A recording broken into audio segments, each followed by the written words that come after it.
Eu não sei quantos de vocês, acredito que a maioria, acompanhou as notícias que têm vindo do outro lado do mundo desde o sábado, não neste, anterior, da guerra que está acontecendo.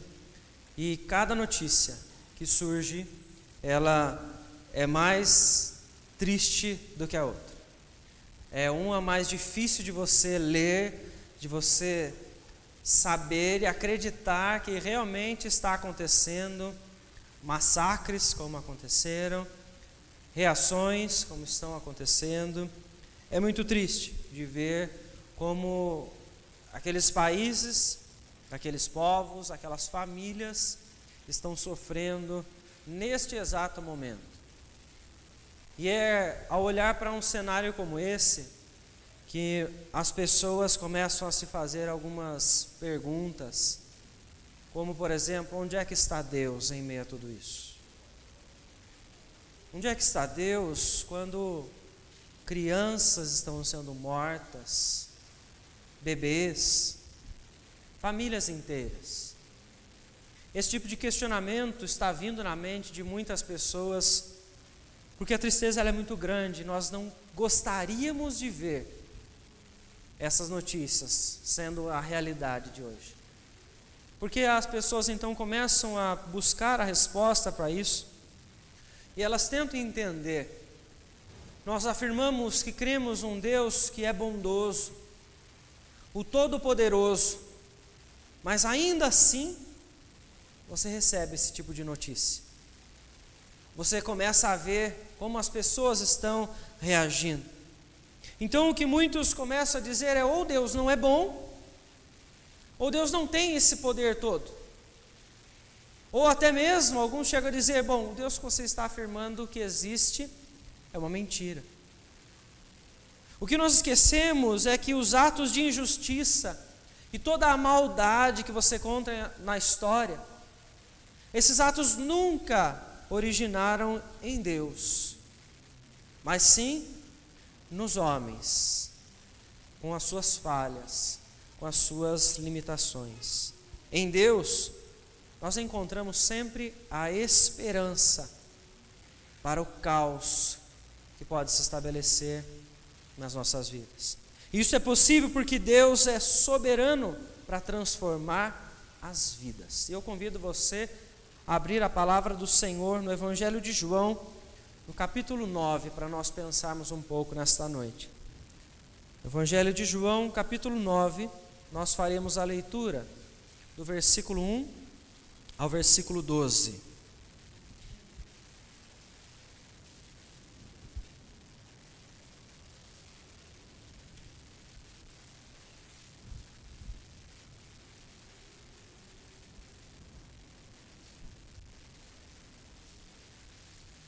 E diz o seguinte, a palavra do Senhor: Caminhando Jesus, viu um homem cego de nascença, e os seus discípulos perguntaram: Mestre, quem pecou, este ou seus pais, para que nascesse cego?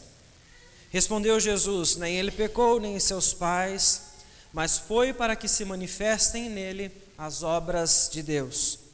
É necessário que façamos as obras daquele que me enviou enquanto é dia. A noite vem, quando ninguém pode trabalhar. Enquanto estou no mundo, eu sou a luz do mundo. Dito isso, cuspiu na terra e, tendo feito lodo com a saliva, aplicou aos olhos do cego, dizendo-lhe: Vai, lava-te no tanque de Siloé, que quer dizer enviado. Ele foi, lavou-se e voltou vendo. Então os vizinhos, os que dantes o conheciam de vista, como mendigo, perguntavam: Não é este o que estava assentado pedindo esmolas? Uns diziam: É ele, outros: Não, mas se parece com ele. Ele mesmo, porém, dizia: Sou eu. Perguntaram-lhe, pois: Como te foram abertos os olhos? Respondeu ele: O homem chamado Jesus fez lodo, untou-me os olhos e disse-me: Vai ao tanque de Siloé e lava-te. Então fui, lavei-me e estou vendo. Disseram-lhe, pois: Onde está ele? Respondeu: Não sei. Vamos orar mais uma vez? Senhor, em nome de Jesus, nós nos voltamos a Ti em oração, pedindo que o Senhor venha iluminar a nossa mente mais uma vez. Que o Senhor venha trazer clareza aos nossos pensamentos, para nós podermos entender a Tua palavra, para nós podermos viver de acordo com a Tua santa vontade. Pedimos a Ti, ó Deus, que abra os nossos corações, que fale, que venha ao encontro a cada um de nós, as nossas necessidades, que o Senhor esteja nos direcionando, nos fortalecendo, nos consolando em meio a tudo que nós temos visto e vivido em nossos dias. Em nome de Jesus que nós oramos, e desde já nós agradecemos ao Senhor. Amém, Senhor Deus. Irmãos, quando nós falamos de sofrimento, nós temos que entender que o sofrimento, ele caminha então ao longo de toda a história da humanidade, a partir do momento em que esta se rebela contra Deus. Quando nós vemos então, logo no início de toda a criação, quando o homem criado por Deus em perfeição para um relacionamento de intimidade com o Senhor, ele então desobedece. Este sofrimento proveniente do pecado, ele passa a fazer parte da história.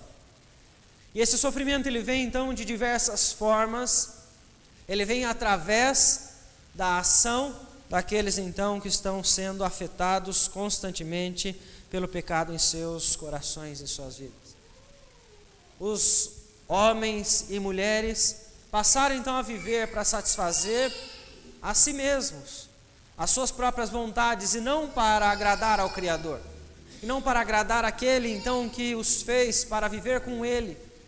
E por isso você vai encontrar ao longo de toda a história ações de corações orgulhosos, que promovem divisões, que promovem guerras, que se levantam para matar, sem ter ao menos compaixão daqueles que são inocentes, que podem então ser atingidos. Corações orgulhosos que se levantam então para fazer aquilo que eles mesmos então colocam como o ideal em suas vidas.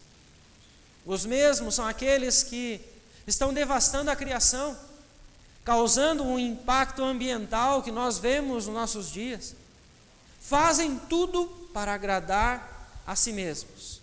O pecado deturpou então os nossos corações, a nossa mente, e fez então com que todos começassem a buscar as suas próprias satisfações. Então as circunstâncias que nós vivemos, os sofrimentos que nós vemos acontecer ao redor do mundo, eles são provenientes da existência do pecado, da corrupção do pecado em todas as pessoas. Nós vemos então que ele traz uma aparente beleza, né? Parece que é tão bom você seguir naquele caminho.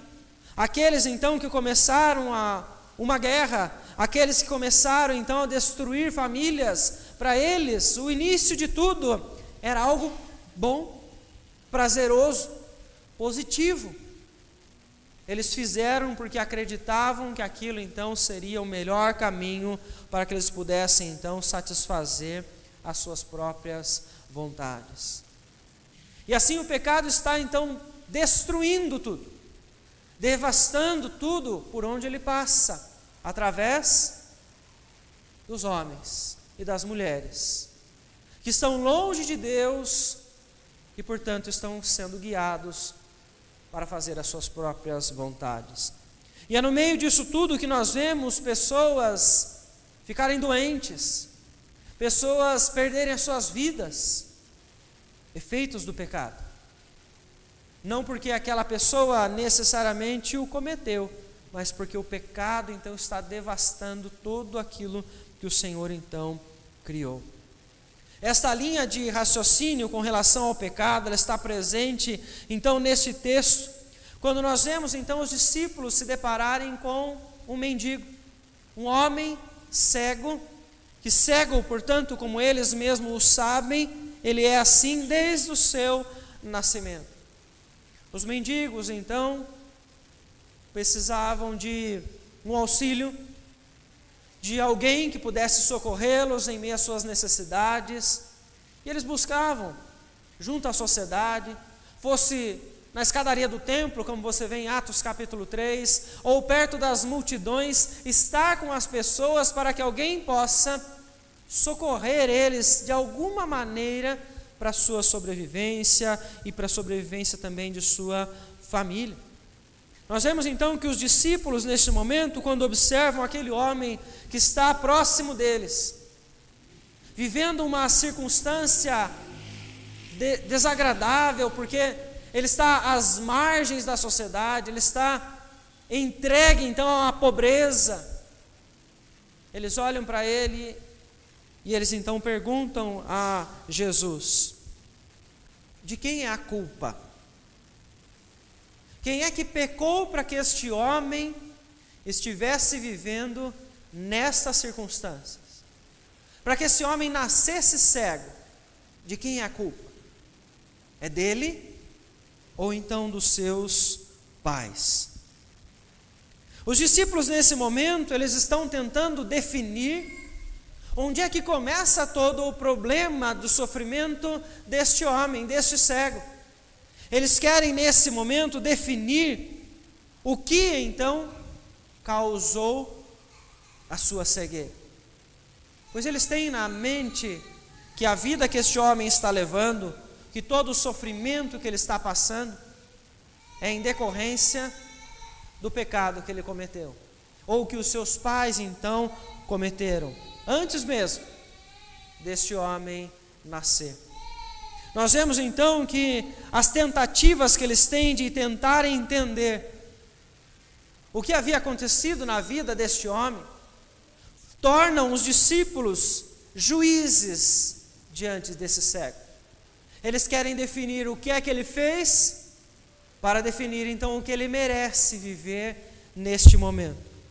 Nós vemos que da mesma forma o texto nos mostra, no versículo de número 8, que alguns vizinhos que conheciam este homem, o viram agora um pouco diferente. Eles veem este homem agora caminhando, saindo do tanque de Siloé, e eles começam a questionar. Eles questionam o que é que está acontecendo na vida deste homem. Por que ele está agora diferente? Será que realmente é o mesmo homem que nós vimos antes, que era cego desde o seu nascimento, que estava aí vivendo como um mendigo? Veja então que tanto os discípulos quanto os vizinhos, eles querem então entender o que é que está acontecendo na vida deste homem. Eles olham para a vida deste mendigo e eles querem tirar as suas próprias conclusões, porque eles acham que eles são juízes sobre a vida deste homem. Então eles também querem entender como é que ele chega nesta circunstância. É interessante que esse tipo de pensamento, tanto que os discípulos têm, como que os vizinhos que conheciam aquele cego, eles também têm, é um pensamento muito comum entre nós. Ao olharmos para a vida de alguém e tentarmos tirar conclusões de por que esta pessoa está vivendo desta forma, por que esta pessoa chegou neste estágio da vida dela, por que ela então chegou a esta circunstância que ela está agora, um sofrimento, uma dificuldade. Nós tomamos conhecimento de algumas coisas e queremos então nos tornarmos grandes juízes, para então procurar quem é o culpado. De quem é a culpa para que essa pessoa, ela então possa ter chegado na situação em que ela está hoje.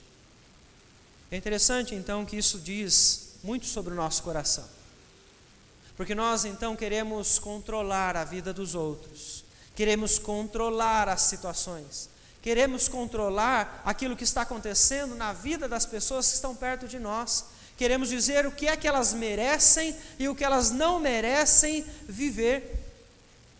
Isso aconteceu de uma forma muito intensa quando as pessoas começaram a ver os ataques que aconteceram então durante esta guerra.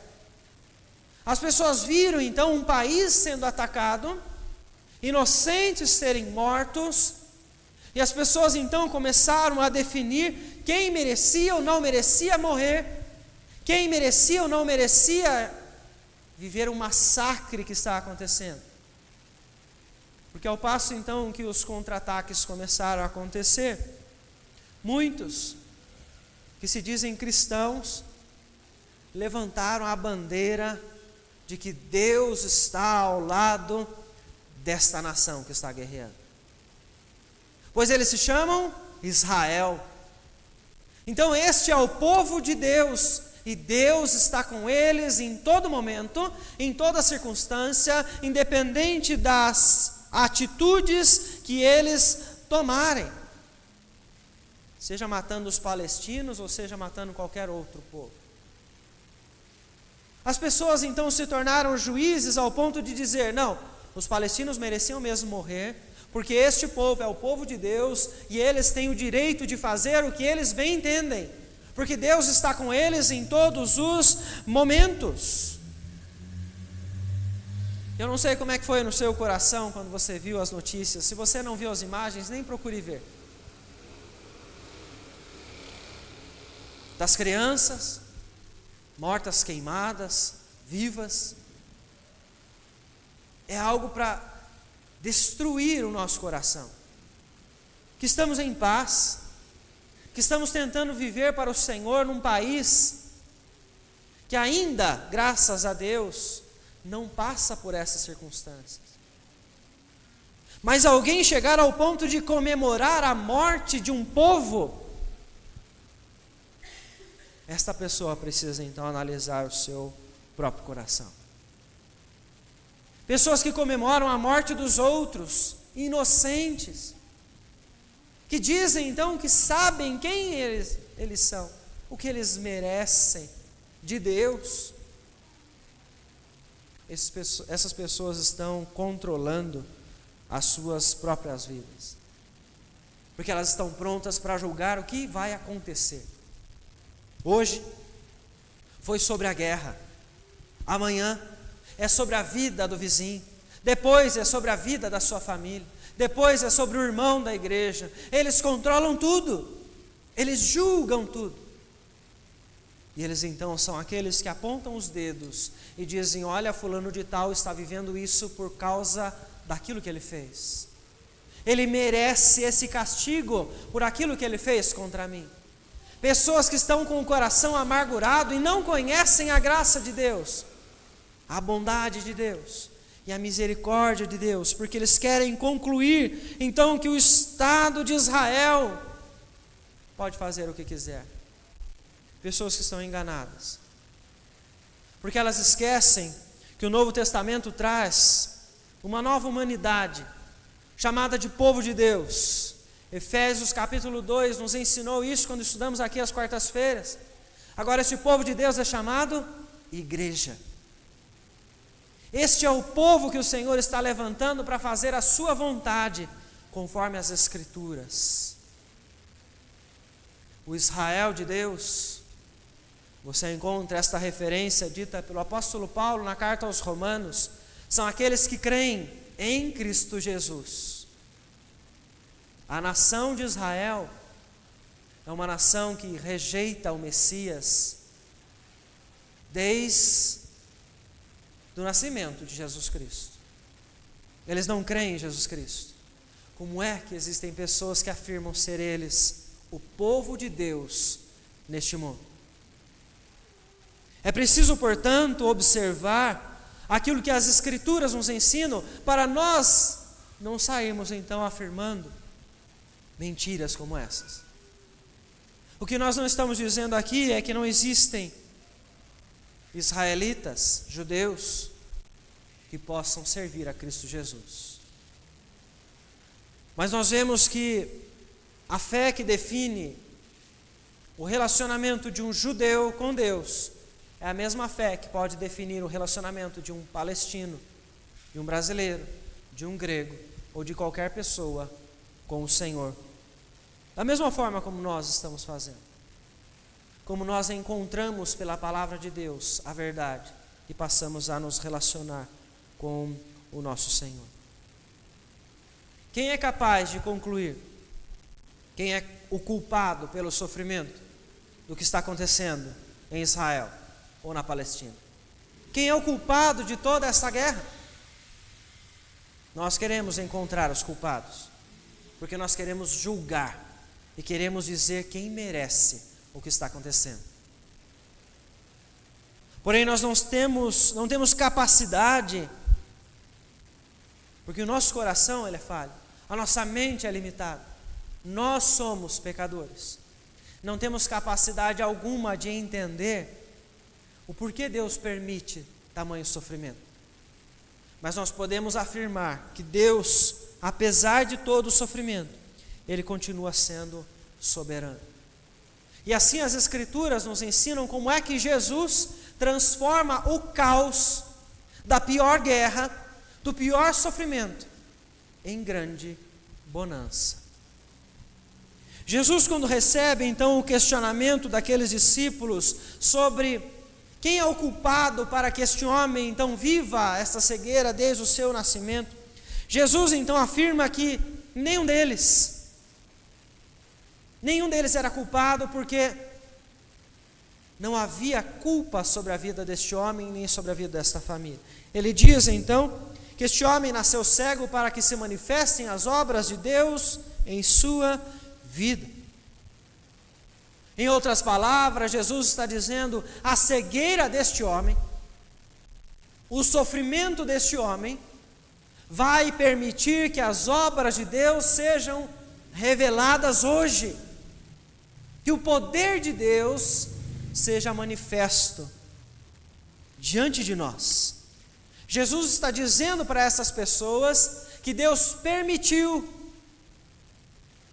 e que através desse sofrimento, agora Ele vai então mostrar onde existe salvação, onde existe esperança para todas aquelas pessoas.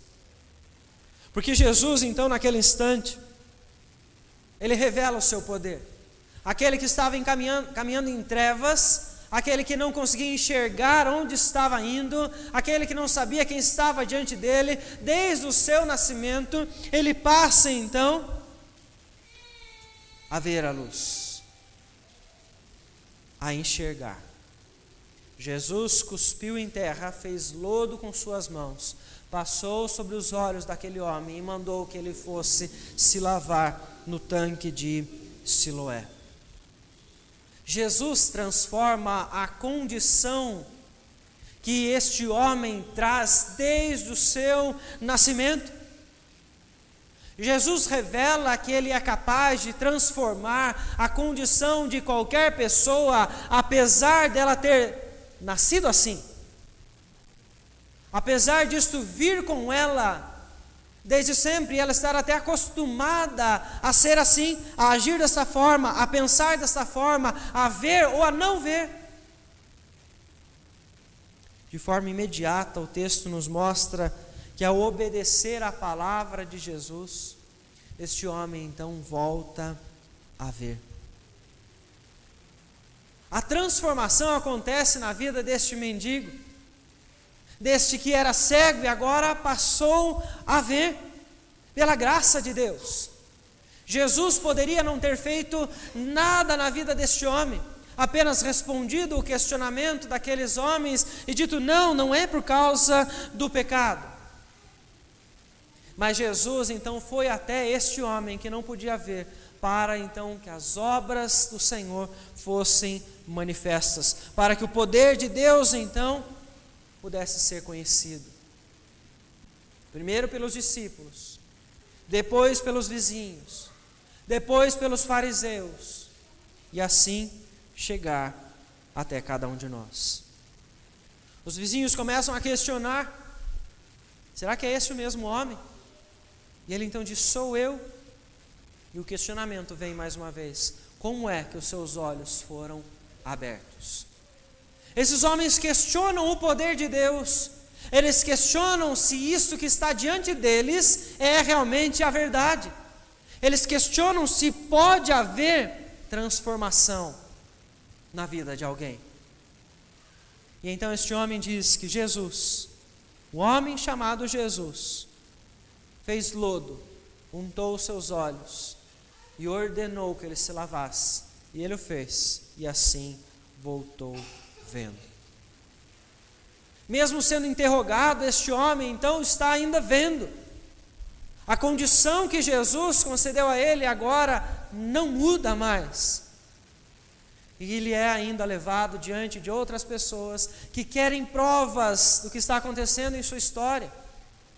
Até o ponto então onde ele é expulso da presença dos fariseus. E então no versículo de número 35, convido você a acompanhar a leitura, diz o seguinte: ouvindo Jesus que o tinham expulsado, encontrando-lhe perguntou: crês tu no Filho do Homem? Ele respondeu e disse: quem é, Senhor, para que eu nele creia?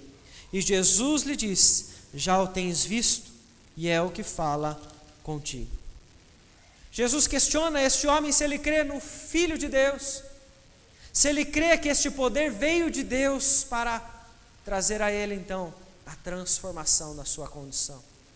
E este homem então, ao entender que estava diante do próprio Deus, do próprio Cristo, ele afirma: sim, eu creio. A transformação que Jesus fez na vida deste homem não foi apenas física, mas ela foi também espiritual. A cegueira deste homem não era apenas física, mas era também espiritual. E a sua transformação ocorreu de maneira completa, para que o poder de Deus pudesse ser visto através deste homem. Ele passa agora a adorar a Cristo Jesus, aquele que é a luz deste mundo, trouxe luz aos olhos deste homem, que agora então passou a ver. Ele é testemunha do poder de Deus. Ele, onde passa agora, levanta dúvidas por aqueles que são incrédulos. Será realmente possível que este chamado Jesus pode transformar, pode curar? É interessante que esse tipo de julgamento, ele brota no coração dos pecadores. E ele vai continuar existindo onde nós estivermos. Pessoas que vão se levantar para questionar o poder de Deus, o poder salvador de Cristo Jesus, aquele que transforma os corações e tira pessoas da cegueira que elas estavam vivendo desde o seu nascimento. Jesus é aquele que transforma o caos em bonança. Jesus é aquele que o faz mudando a vida das pessoas para que elas possam entender que nele existe a verdadeira paz. Por mais que as guerras estourem, como diz em Mateus 24, que nós estudamos inclusive nesta quarta-feira, Jesus disse que virão guerras e rumores de guerras. Por mais que elas venham, aqueles que estiverem em Cristo Jesus, estes alcançarão a paz de Deus, viverão com o Senhor, descansarão debaixo dos cuidados do nosso grande Deus. Jesus, ele afirma, portanto, que é preciso fazer as obras enquanto ainda é dia, enquanto ainda existe luz, enquanto a luz está neste mundo. Porque quando ela não estiver mais neste mundo, essas obras serão mais difíceis de serem realizadas. As lutas serão então maiores. Os sofrimentos virão sobre aqueles que tentarem realizar as obras do Senhor. Jesus está afirmando neste momento aos seus discípulos que as obras continuarão sendo feitas através agora daqueles que são povo de Deus. Porque o Senhor, ele é soberano para transformar as vidas, e ele o faz através da sua igreja. Aqueles que detêm o poder de Deus, o evangelho de Cristo Jesus, aquele que é capaz de transformar a vida daqueles que estão em meio ao sofrimento. Porque é a verdade do evangelho que vai então mudar os corações. É a verdade do evangelho que, quando é lida, ela gera comoção naqueles que estão em pecado, que são convencidos pelo Espírito de Deus sobre a vida que eles estão tendo. Pois aí, no mesmo Evangelho que confronta o pecado, eles vão entender que o Senhor é a força deles. E por isso, eles encontram a verdadeira alegria. Isso não é exclusivo para os brasileiros. Isso não é exclusivo para judeus. Isso não é exclusivo para os palestinos. Isso é para todos aqueles que buscarem a verdade.